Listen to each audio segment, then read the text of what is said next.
Assalamualaikum warahmatullahi wabarakatuh. Teman-teman yang berbahagia dimanapun berada, jumpa lagi bersama kami di channel YouTube Tulo Montela. Mohon doa dan dukungannya dengan cara like, share, and subscribe supaya program kami ini bisa maju dan berkembang. Dan jangan lupa klik tombol notifikasi supaya tidak ketinggalan berita-berita terbaru dari kami. Sudah hadir bersama kita Ketua MUI Kabupaten Sunjung, Ustadz Syukri Rahmat LC.MA. Assalamualaikum Ustadz. Waalaikumsalam warahmatullahi wabarakatuh. Gimana kabarnya Ustadz? Alhamdulillah, alhamdulillah sehat. Tapi seharusnya kita panggil ketua ini ya, karena kapasitasnya hadir hari ini kan sebagai Ketua MUI. Terserah aja kan dah. Masya Allah. Asal tidak bawaan aja. Tapi yang memanggil ketua ada Ustadz? Oh, sejak selesai musda, kemudian sudah ditetapkan menjadi ketua umum, sebagian besar memanggilnya ketua. Ustadz, selamat atas pelantikan dan pengukuhan pengurus Ketua MUI baru Kabupaten Sunjung periode 2020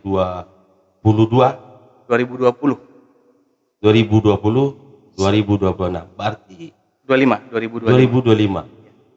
Perasaan pelantikannya kemarin. Iya, jadi memang di MUI sendiri kemarin Munas itu terlambat kan dah. Setelah Munas nasional baru di provinsi Muswil. Setelah di provinsi baru kita melakukan musda di daerah. Nah, itulah kenapa kemudian proses pergantian kepengurusan ini terlambat beberapa bukan bulan ya, tahun. Iya, 2 tahun. Nah, makanya tetap periodenya 2020-2025. Ya. Tinggal 3 tahun lagi loh Ustaz. Tinggal 3 tahun lagi. Masih ada kesempatan untuk berkhidmat. Iya. Seperti apa nanti kedepannya peranan MUI ini di kabupaten kita? Jadi Kakanda MUI, Majelis Ulama Indonesia. Kalau Ketua Umum Provinsi Sumatera Barat, Buya Gus Rizal Gazahar, beliau termasuk juga Bapak Zulkarnain, Dr. Zulkarnain, beliau tidak membolehkan itu memanggilnya dengan MUI. Ketua MUI. MUI, Majelis Ulama Indonesia. MUI sendiri merupakan wadah silaturahmi para ulama, cendekiawan, zu'ama, tokoh-tokoh untuk bermusyawarah, untuk bersilaturahmi demi kemaslahatan umat. Termasuk juga di dalamnya tokoh-tokoh itu pemimpin kita. Nah, jadi kemudian kalau ada kemudian Ustadz, ada orang Pemda yang kemudian menjadi bagian dari pengurus MUI, tidak ada masalah. Nah, jadi sejatinya MUI itu kalau dalam pemerintahan di daerah kita Forkopimda Plus, ya.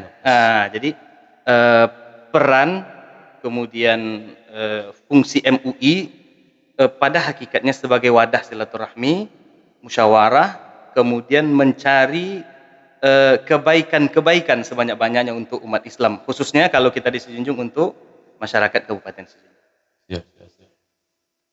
Tugas dan fungsi MUI itu sendiri seperti apa? Ya, tadi yang disampaikan, karena memang MUI hadir sebagai wadah untuk silaturahmi. Hadirnya MUI ini lebih kepada himayah, menjaga Kanda, menjaga umat agar tidak terjatuh pada hal-hal yang dilarang Allah Subhanahu wa taala. Termasuk umat di sini pemerintah kita Kanda. Nah, jadi bagian dari peran MUI, fungsi MUI untuk mengingatkan jika ada hal-hal atau kebijakan-kebijakan yang jika diterapkan akan berbahaya untuk akidah umat, keimanan umat, kesucian umat, izzah Islam. Nah, jadi kemudian di situ MUI berfungsi.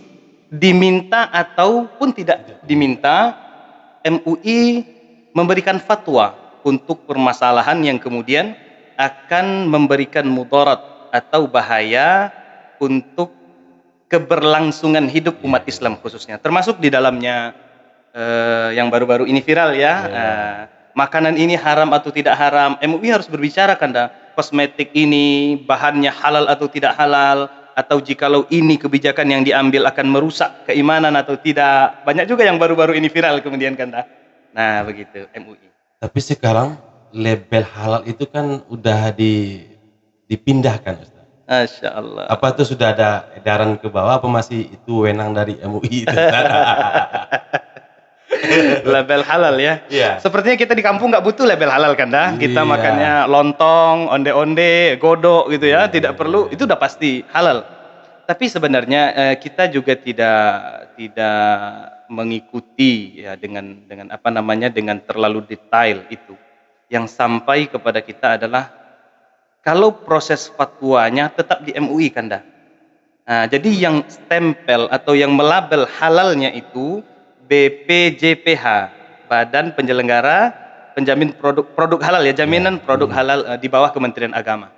Nah, jadi proses administrasinya di Kementerian Agama, kemudian setelah itu dibawa ke Komisi Fatwa MUI, memang akan berkurang. Akan berkurang peran dan fungsi MUI. Kalau kita sebut dengan kuku MUI akan berkurang, iya. Karena dulu seluruh prosesnya itu berada di MUI. Sekarang ada di Badan Penyelenggara Jaminan Produk Halal ini. Tapi ala kulli hal, daripada kita meributkan itu ya Kanda ya, sebenarnya juga secara kaidahnya sebenarnya kita tidak butuh label halal itu sebenarnya, tapi karena kita sudah beragam sekarang, kita tentu butuh kepada itu. Yang kita butuhkan sebenarnya label haram Kanda. Karena rata-rata makanan dan minuman kita di sini itu halal. Nah, jika lo ada masuk yang haram itu sebenarnya, tapi itu terlepas dari nanti kalau itu dibuka sangat debatable ya, akan menjadi perdebatan panjang. Tapi ini memang bikin heboh hari-hari ini, Ustaz. Bikin heboh terutama media sosial ya. Karena ini selama ini label halal ini Majelis Ulama Indonesia yang mengeluarkan. Tahu-taunya ini dipindah atau dialihkan ke kementerian. Ya, Kementerian Agama. Iya. Mungkin ada yang kemudian punya punya pandangan, cara pandangnya bahwa segala kebijakan itu ada di pemerintahan dan MUI kan bukan bagian dari pemerintahan. MUI ormas. Nah, mungkin di situ sudah ada undang-undangnya, kemudian proses. Tapi tetap fatwanya tetap di MUI kan. Ini yang tidak perlu dikhawatirkan oleh umat, bahwa prosesnya tetap. Mudah-mudahan berjalan seperti itu. Nah, jadi administrasinya saja yang di Kementerian Agama, proses fatwanya tetap di MUI. Nah, begitu kan. Mudah-mudahan tidak menjadi polemik panjang, karena masih banyak beban besar untuk bangsa ini yang mesti kita pikirkan bersama. Jangan larut dalam label siapa yang mengasih atau modelnya atau logonya. Logonya sekarang kan diganti juga, Ustaz. Iya. Bukan versi Majelis Ulama yang kemarin gitu ya. Iya, diganti. Model, warna diganti semua. Diganti semua. Kalau di Majelis Ulama Indonesia di Kabupaten Kota, Ustaz, apakah ada fatwa? Ada. Dengan syarat, apakah MUI Kabupaten Kota boleh mengeluarkan fatwa? Boleh. Dengan syarat terpenuhi orang-orang yang kompeten atau unsur-unsur untuk mengeluarkan sebuah fatwa. Ahlinya ada, kemudian masalahnya jelas, kemudian dalil-dalilnya jelas, kemudian dia bagian mananya, bagian akidahnya, tauhidnya atau akhlaknya, boleh mengeluarkan, tapi dengan terpenuhi seluruh unsur yang mesti kita penuhi untuk mengeluarkan fatwa. Fatwa pengurus MUI berbeda dengan fatwa Majelis Ulama. Meskipun sebenarnya berfatwa ini kita entah sampai pada derajat ini entah enggak gitu. Kanda ya, tapi yang jelas masyarakat umat sudah mengulamakan kita. Kalau ditanya pribadi kita Kanda, bahkan siapapun ulama yang kemudian diamanahkan di Majelis Ulama Indonesia itu, ketika ditanya apakah Anda ulama, rasanya tidak akan ada yang berani mengatakan saya ulama, saya ulama. Tapi amanah itu tetap sudah tumpang di bahu kita, di pundak kita. Jadi dengan tawakal, dengan bismillah, dengan menekuni syariat-syariat Allah Subhanahu wa taala, jika itu diperlukan dan fatwa itu dibutuhkan, maka MUI Kabupaten mempunyai wewenang untuk itu. Tapi pernah di kabupaten kita, Ustaz? Belum. Pengurus yang lama juga belum pernah. Belum. Kalau fatwa belum. Kita hanya baru melanjutkan fatwa seperti yang terjadi di pandemi, awal-awal pandemi, tentang sholat, tentang berkumpul, Kita hanya melanjutkan fatwa dari MUI Pusat. provinsi. Ya. Dari pusat juga, dari kemudian provinsi. diturunkan ke Siap, provinsi, siap, kita siap. melanjutkan. Kembali lagi ke tugas dan fungsi MUI tadi, Ustaz. Kalau itu sebuah kebijakan pemerintah daerah kurang pas, itu ada hak MUI untuk meluruskan itu, Pak. Ustaz. Terutama masalah kemasyarakatan tadi. Justru itulah tujuan dan fungsi MUI itu kan dah. Perannya di situ. Mengingatkan. Tapi yang perlu kita ingat adalah bahwa fatwa ini sifatnya himbauan kan dah. Nah, jadi jikalau ada hal yang berbeda dengan MUI dengan pemerintahan daerah, MUI hanya bisa sekedar mengingatkan atau menghimbau, dan fatwanya tidak mempunyai kekuatan hukum untuk diterapkan. Nah, jadi kalau nanti kemudian ada kebijakan pemerintah daerah dengan MUI yang berbeda, secara aturannya itu ya boleh kan, karena memang MUI sendiri fatwanya itu tidak mengikat. Nah, tidak mempunyai kekuatan hukum. Tapi kalau masuk ke dalam hati kita bahwa kita adalah orang-orang yang beriman kepada Allah, kemudian sudah mengikrarkan bahwa hidup kita, mati kita untuk Allah, diingatkan tentang hukum Allah, itu kembali kepada yang bersangkutan. Nah, begitu kan. Tapi secara apa itu kan udah difatwakan haram oleh MUI, kok masih dilakukan? Fatwanya hanya bersifat himbauan dan peringatan saja, tidak mempunyai kekuatan hukum. Sejak dilantik jadi ketua MUI Kabupaten Sunyu, Ustaz, apakah sudah sonding ke kepala daerah? Sudah Kanda ketua, kita seminggu atau 2 minggu pelantikan itu kita sudah bersilaturahmi dengan pemerintahan daerah, dengan Kementerian Agama, dengan Forkopimda yang lain ya. Memang ada beberapa yang belum untuk menjalin kerjasama, karena bagaimanapun nanti tidak akan terlepas kegiatan-kegiatan kita, baik dengan Polres, dengan Dandim, atau dengan Kejaksaan sekalipun. Kita sudah sampaikan waktu itu, dan kita sudah sampaikan juga kepada ada yang anggota Polres kemudian menjadi bagian dari komisi di MUI. Nah, beliau yang akan fasilitasi. Insyaallah. Kita terbuka kan dah, sangat terbuka insyaallah. Ustaz, ketua, kalau kita melihat dinamika hari ini di tengah masyarakat, bagaimana langkah-langkah MUI untuk mengidentifikasi semacam aliran-aliran menyimpang di tengah-tengah masyarakat, Ustaz? Ini benar bagian dari peran dan fungsi MUI tadi, kembali ke situ kan. Mereka himayah, ingat, apapun yang dilakukan oleh MUI, dan insya Allah itu punya prosedur kan, tidak serampangan dan tidak sembarangan mengeluarkan fatwa atau memberikan tausiah, himbauan, termasuk memfatwakan sebuah aliran itu sesat. Berat itu pekerjaannya kan. Dan hari ini mungkin ada beberapa polemik ya di beberapa daerah yang kemudian teridentifikasi atau terduga bahasa hukumnya. Dan MUI kalau langkah-langkahnya kan itu harus identifikasinya mesti detail. Siapa tokohnya, siapa nama pendirinya, di mana markasnya, di mana tempat berdirinya, apa alirannya, bagaimana dampaknya kepada masyarakat, dengan mohon maaf rukun Islam atau rukun iman yang mana berseberangan. Karena bagi MUI, aliran sesat itu adalah aliran atau kelompok yang mempunyai pemahaman atau amalan yang berbeda atau bertentangan dengan syariat Allah yang berlandaskan kepada Al-Quran dan Sunnah, dan difatwakan haram oleh MUI atau difatwakan sesat. Jadi kalau kemudian MUI belum memfatwakan itu, belum dianggap aliran sesat. Nah, tapi kalaupun nanti kemudian ada, tidak akan serampangan kan dah. Oh, sepertinya berbeda nih, sesat nih. Oh, enggak begitu, enggak begitu. Betul-betul dikaji dalam-dalam. Kemudian dan tidak gampang menjudge bahwa itu adalah aliran yang menyimpang. Seperti itulah ya, Ustaz.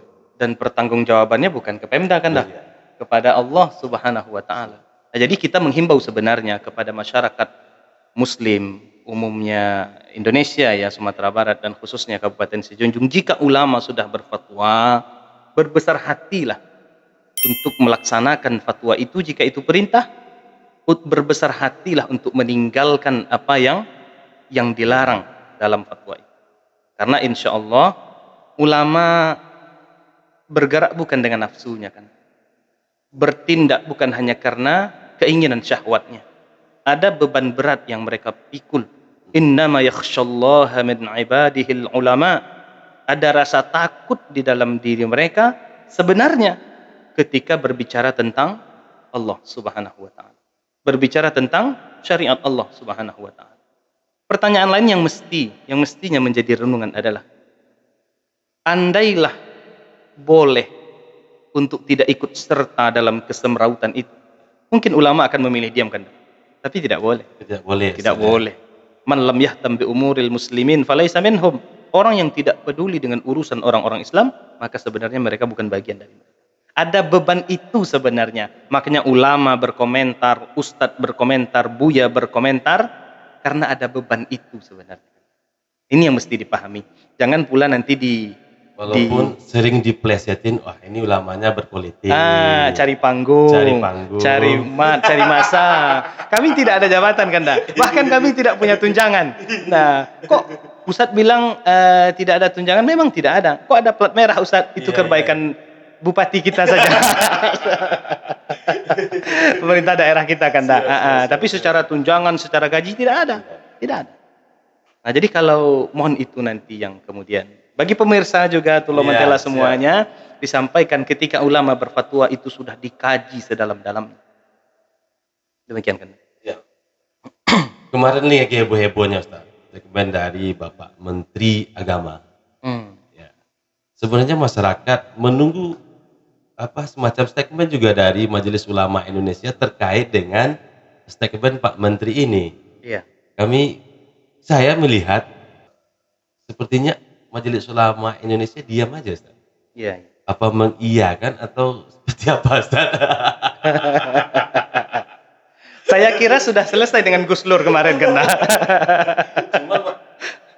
Cuman ada masyarakat lagi yang bertanya. Kita harus tanya Majelis Ulama dulu gitu kan. Oh iya. Urusan agama serahkan deh ke Majelis Ulamanya gitu. Iya. Oke. Jadi di dalam Majelis Ulama terkhusus Kabupaten Sijunjung Kedua, di Dewan Pimpinan Harian yang hari ini ada Ketua Umum, Ketua 1, 2, dan 3, ada Sekretaris, Wakil Sekretaris, Bendahara. Kita sudah sepakat tidak akan memberikan komentar apapun terhadap isu yang berkembang baik di media sosial ataupun di tengah-tengah masyarakat sebelum ada rapat Dewan Pimpinan Harian terkait masalah itu. Itu sebenarnya Kanda. Jadi kalau Kanda bertanya bagaimana pendapat MUI Ustadz, sampai hari ini yang Kabupaten Sijunjung, kita belum duduk untuk masalah itu, bukan terlambat ya. Karena kita melihat polemik yang terjadi, apakah kemudian kalau kita kemudian memberikan tanggapan akan melahirkan keputusan yang berbeda atau sikap yang berbeda dari Kementerian Agama, itu yang kita cari. Tapi kalau hadirnya statement kita, tanggapan kita hanya akan memperkeruh suasana, ini yang kadang-kadang masyarakat tidak tahu. Jangan dikira kemudian para ustadz, para buya diam aja. Beberapa kasus yang kita selesaikan di Kabupaten Sijunjung itu tidak kita keluarkan ke media kan. Karena nanti dalam bahasa Minang kita kanda diampai baru engkau basah. Diampai baru kabasah. Lah di kambang kain kau baru basah hanya. Dibiarkan saya di dalam MB itu ndak karyang seorang insyaallah. Nah, jadi kanda tapi kita mengikut kepada komentar Ketua Umum MUI Provinsi Sumatera Barat, meskipun kan kami melihat itu video tidak utuh. Saya pun juga belum melihat yang utuhnya seperti apa, tapi yang sampai ke telinga kita bahwa memang beliau bercerita tentang, mohon maaf saya menyebut anjing karena beliau menyebut itu. Memang ada bahasa beliau begitu. Jangan kemudian ada yang mengatakan beliau tidak pernah membilang anjing. Memang beliau sebut. Cuman jaraknya dari urusan speaker itu jauh ternyata Kanda. Kalau saya melihat beliau berbicara tentang pengaturan volume speaker, kemudian waktu dihidupkan, dinyalakan atau dimatikan, ya silakan. Tapi terselip di situ analoginya kepada binatang yang binatang itu sangat sensitif kan di dalam agama kita. Kalau saya nih ya belum, karena MUI sebenarnya tidak memberikan tanggapan itu. Saya melihat cukup dengan permohonan maaf, salah menganalogikan, cukup. Tidak perlu kemudian timbul reaksi sampai menghinakan, merendahkan. Jangan tanya kepada saya statement Ketua Elkam. Tanya kepada Ketua Elkam. Maksudnya kanda, la yajrimannakum syana'anu qaumin alla ta'dilu. Jangan ketidaksukaanmu kepada seseorang, kepada satu kelompok membuat kamu tidak berlaku adil. Adil, dudukkan dulu. Mana videonya? Video fullnya di mana? Terpelesetnya di mana? Nah, sehingga kadang-kadang Kanda ketua, karena ketua juga Kanda ya? Iya, Ketua, siap, iya. siap. Kenapa buya-buya yang lain diam, para ulama kita diam? Iya. Bisa jadi diam mereka itu lebih maslahat untuk umat. Lebih maslahat untuk umat. Mengomentari sesuatu yang tidak jelas hakikatnya, komentarnya pasti tidak akan jelas Iya, juga. betul. Nah, begitu Kanda kira-kira. Walaupun Ketua Elkam sendiri sudah menyatakan sikap ini Ustaz ya. Sikap. Itu tidak apa-apa, itu kan sikap beliau ya, sikap beliau. Tapi mewakili masyarakat Minang juga Ustaz. Iya, kerapatan Nah, adat ya, kerapatan adat. Minangkabau ya. Iya. Ustaz, dalam Islam kita Ustaz, toleransi umat beragama itu sendiri seperti apa sih Ustaz? Ya, kalau ayat yang selalu kita baca dan mungkin sebagian besar kita hafal kan lakum dinukum waliyadin. Apa maknanya? Kalau itu urusan agama, urus olehmu. Kalau itu urusan agamamu, urus olehmu. Kalau itu urusan agama kami, kami yang urus. Tidak perlu kita masuk ke dalam rumah ibadah mereka sebagai bentuk toleransi kepada mereka. Tidak perlu. Tapi kalau kemudian ada yang sedang tertimpa musibah berbeda agama, wajib untuk menolongnya. Itu toleransi kita kan. Mereka ingin berteman. Saya satu kelas dengan orang Kristen. Tidak apa-apa. Saya satu mobil dengan Kristen. Saya satu pesawat dengan Kristen. Pilot saya Kristen. Kan ada yang kemudian viral waktu itu. Kalau kau dipimpin oleh dipiloti oleh orang yang Kristen, apa kau akan tanya? Bukan, beda. Segmennya berbeda, dimensinya berbeda. Kondisinya pun berbeda. Tapi kalau urusan makanan itu urusan bagian dari ibadah justru kan. Makan dan minum dari yang halal, yang baik. Nah, jangan kemudian karena kita berteman, karena ingin bertoleransi, makanan mereka, makanan kita, rumah ibadah mereka, rumah ibadah kita, tidak benar itu. Yang mesti kita lakukan adalah aman mereka jika berada mereka di sekitar kita, dengan syarat mereka tidak merusak kita atau melakukan bahaya kepada kita. Sebagaimana yang kita harapkan sebenarnya, kadang-kadang saya geli juga Kanda Ketua. Kenapa toleransi ini diarahkan kepada umat Islam saja? Harusnya bagaimana toleransi orang Kristen, Yahudi, Protestan, Katolik kepada umat Islam yang ada di sana. Itu yang perlu ditanya. Saya teringat kata-kata guru saya. Andailah umat Islam ini tidak toleransi alias radikal dalam tanda kutip, tidak akan tentram mereka hidup di negeri ini kan.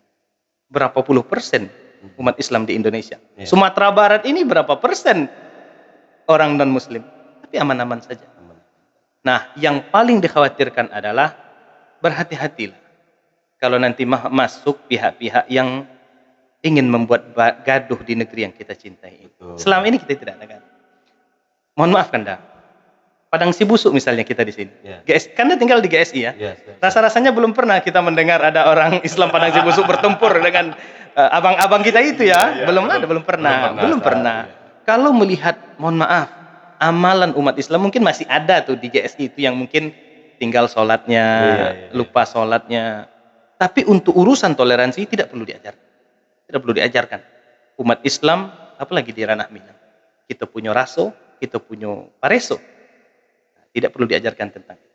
Tapi seolah-olah hari ini, waktu ini, toleransi itu yang selalu digaung-gaungkan seolah kita umat Islam tidak bertoleransi kepada saudara-saudara kita yang non-Muslim. Nah, kita juga menyayangkan sebenarnya kepada tokoh nasional kita, seolah agama ini dijadikan sebagai panggung gitu kan. Iya. Itu yang kita khawatirkan tadi. Kita salah masuk. Nah, itu yang dikhawatirkan sebenarnya kan.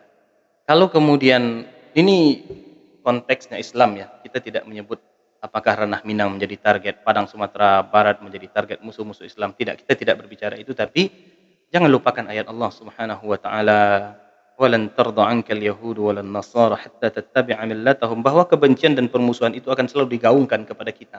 Maka berhati-hatilah, jangan sampai kita merasa pembela atau pejuang, sebenarnya malah kebalikan. Kehadiran kita justru membuat gaduh di negeri yang kita cintai. Begitu kira-kira Siap, kan. siap, siap. Itu Ustaz, sebentar lagi kita kan bulan puasa. Ramadan, iya insya Allah. 20 hari lagi. 20 hari lagi lebih kurang. Seperti apa himbauan MUI kepada masyarakat Kabupaten Sunjung lah Ustaz? Supaya umat Islam bisa beribadah dengan tenang. Jadi tadi pagi barusan Kanda, kita dengan bagian Kesra yang Kabupaten Sunjung pemerintah daerah, kita sedang berbicara tentang persiapan. Kalau ini bentuknya kan sinergitas ya Kanda ya, kerjasama antara Pemda Kabupaten Sejunjung dengan MUI Kabupaten Sejunjung. Kita sudah memikirkan itu Kanda. Bagaimana nanti dai-dai yang ada di MUI ini turun memberikan tausiah, memberikan basyira wa nadhira, kabar gembira dan kabar yang mengingatkan agar jangan lalai dengan kehadiran bulan suci Ramadan, menggapai maghfirah, ampunan Allah, rahmat Allah SWT. Jadi ke depan insya Allah akan ada, tahun-tahun sebelumnya juga ada seperti itu Kanda. Tapi hari ini lebih dilibatkan MUI untuk bahkan kita mengatur sampai ke temanya Kanda. Begitu ruang yang diberikan pemerintah daerah hari ini. Padahal mereka sudah mempunyai tema beberapa, tapi justru didudukkan dulu, dimusyawarahkan dulu dengan Majelis Ulama Indonesia. Yang pada intinya adalah bagaimana masyarakat Kabupaten Sejunjung ini maksimal dalam menyambut, bahkan kita sebut dengan memanfaatkan kehadiran bulan Ramadan ini. Karena selalu kita sampaikan, ustadz-ustadz, buya-buya kita di MUI juga kita sampaikan bahwa persiapan itu sudah dimulai sejak bulan Rajab, bulan Sya'ban. Bulan Ramadan itu puncaknya kan. Orang yang diharamkan dari segala kebaikan di bulan Ramadan akan diharamkan dengan segala kebaikan setelah bulan suci Ramadan. Maka himbauan, tausiah, peringatan dari MUI tidak akan jauh berbeda dari bulan-bulan sebelumnya, dari tahun-tahun sebelumnya. Persiapkan diri untuk 1 bulan penuh. Bahkan sebagian ulama kita Kanda, mereka sudah tutup usahanya di bulan Ramadan. Jadi persiapan untuk Ramadan itu mereka sudah cari 11 bulan sebelum Ramadan datang. Ada toko-tokonya ditutup, ada perusahaannya. Nah, kalau perusahaan itu terserah Kanda ketua nanti ya. Tapi yang jelas dia tidak lagi menghabiskan waktu di situ. Syahrun Mubarak, bulan penuh berkah. Dilipat gandakan seluruh amal baik yang ada, yang dilakukan ketika bulan suci Ramadan. Rugi ini Kanda. Nah, jadi himbauannya tetap seperti itu, maksimalkan diri, waktu, tenaga, ruh, anak-anak, suami, istri, famili, sanak, kawan, karib, saudara. Ingatkan bahwa bulan Ramadan sebentar lagi datang. Maksimalkan menjemput ampunan Allah, menjemput rahmat Allah Subhanahu wa taala. Karena itu yang dilakukan Rasulullah. Beliau panggil sahabat-sahabatnya, anak istrinya, teman-temannya, lalu dikatakan atakum syahrul Ramadan, syahrun mubarak. Siap-siap. Ini Masya Allah. Bahasa kita gitu kan ya. Ini bulan yang sangat agung, bulan yang sangat luar biasa. Yang tidak sholat, sholatlah. Yang selama ini lalai, berhentilah dari kelalaian. Bahkan na'udzubillah, yang selama ini masih melakukan aktivitas yang haram, makan dan minum yang haram, berhentilah. Malaikat-malaikat langit menyeru, ya baghiyal khairi aqbil. Wahai para pecinta kebaikan, ini peluang kalian. Selama ini tidak dilipat gandakan pahala kalian, kalian terus melakukan kebaikan, apalagi di bulan Ramadan. Ya baghiyasy syarri aqs. Wahai orang-orang yang selama ini masih suka kepada hal yang buruk, negatif, enak menang sendiri, zalim, merusak, maksiat, berhentilah. Bulan Ramadan sudah datang. Kira-kira seperti itu Kanda. Semoga kita bisa melakukan ibadah bulan puasa tahun ini dengan amin, amin, insya Allah Kanda, insya Allah. Dan juga nanti MUI Kabupaten bersama dengan pemerintahan daerah, tim Ramadannya gabung berarti. Tim Ramadan ya, tim Safari Ramadan ya yang kita kenal ya. Ada 20 tim itu Kanda, 20 tim selama bulan Ramadan. Dan kabarnya nanti juga akan ada tim yang tidak masuk dalam yang 20 ini masjid-masjidnya akan dicoba juga dicarikan jadwal untuk masjid-masjid yang kemudian mungkin tahun-tahun sebelumnya belum dikunjungi. Nah, yang kita maksud adalah bahwa hari ini persiapan termasuk pemerintah daerah cukup maksimal untuk ini Kanda. Tapi kalau nanti apa yang dibawa di tim safari Ramadan itu Ustaz, saya tidak tahu Kanda Ketua ya. Apakah akan dapat bantuan masjid ini semua saya tidak tahu. Ya, yang jelas kita mengisi bagian ruhinya. Itu 8 kecamatan di kabupaten kita dikunjungi semuanya ya Ustaz, Insya Allah. Selatan dan utara. Insya Allah. Minimal per kecamatan itu adalah Ada gitu kunjungan. Ya. Ada kunjungan insya Allah Kanda. Oke, siap Ustaz. Ini statement terakhir kita Ustaz. Sebelum kita tutup acara kita ini agak berbeda topik kita Ustaz. Cuman ini banyak masyarakat yang menitip pesan kepada kita. Ya. Tolong tanyakan kepada Ketua MUI Kabupaten Sejunjung. Ya. Sikap beliau di 2024 nanti seperti apa? Jangan-jangan ada yang minang Ustaz ini. Oh, insya Allah. Atau menunggu pinangan Ketua Nasdem ini.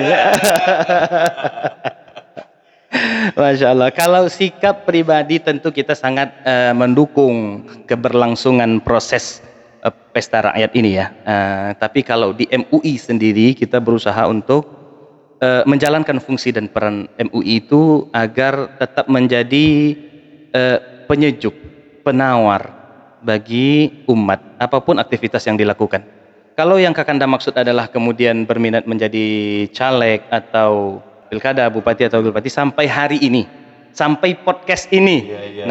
Sampai podcast ini nanti tayang ataupun belum tayang, sampai hari ini tidak ada minat di dalam hati untuk masuk ke dunia itu. Bukan kemudian saya anti politik, saya sangat suka juga Kanda Ketua. Bahkan mengikuti permainan politik itu sangat tertarik juga, tapi tidak tertarik untuk masuk ke dunia itu. Sebagai pengamat aja. Sebagai pengamat. Kemudian kalau ada yang bertanya, kita jawab. Ada yang minta doa, kita doakan. Oke Ustaz, terima kasih banyak Ustaz. Iya, sama-sama Kanda, sama-sama insya Allah. Assalamualaikum warahmatullahi wabarakatuh.